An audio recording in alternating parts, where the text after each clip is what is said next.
লিমিটের সংক্ষিপ্ত রূপ LIM, এম এর ঠিক নিচে সাফিক্স দিয়ে এক্স, তীর চিহ্ন দিয়ে 0, এতকে পড়া হয় লিমিট এক্স টেন্স টু 0, অর্থাৎ এক্স এর মান শূন্যের কাছাকাছি কিন্তু এক্স নট ইকুয়াল টু 0। এখানে এই তীর চিহ্নকে পড়া হয় টেন্স টু। যেমন আমি যদি বলি এক্স টেন্স টু 2, এর মানে কি এক্স এর মান 2 এর কাছাকাছি কিন্তু 2 না।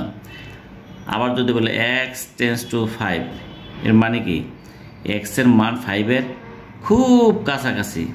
কত কাছাকাছি? তুমি যত কাছাকাছি কল্পনা করো তার চেয়েও কাছাকাছি, কিন্তু 5 না।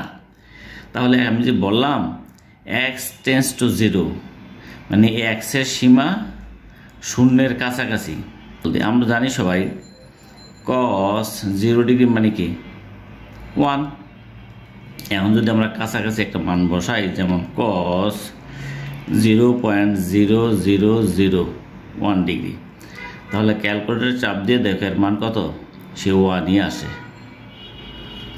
যেমন আরেকটা এক্সাম্পল দিই, আমরা যদি বলি সাইন 0 ডিগ্রির মান কত, আমরা সবাই জানি সাইন 0 ডিগ্রির মান 0।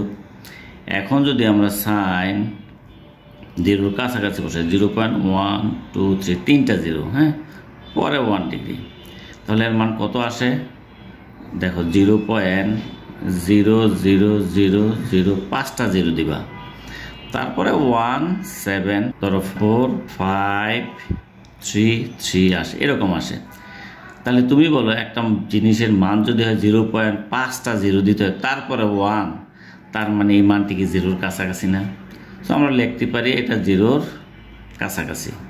এখন আমরা একটি মান নির্ণয় করব, সেটা কি limit x tends to 0 1 plus sine x by cos x. তাহলে আমরা মান বসে দেখি, মানে এক্স এর মান 0-র কাছাকাছি, তো 0-র কাছাকাছি কত বসাবো, আমরা 0ই বসে দেখি কি আসে। হ্যাঁ, যখন আমরা এই এক্স এর মান মানে লিমিটটা বসে দিব তখন আর লিমিট এক্স টেন্স টু লেখার দরকার নাই, তখন ডাইরেক্ট লিখবো 1 plus sign 0 degree cos x, মানে এক্স এর মান 0, তাহলে 0 ডিগ্রি।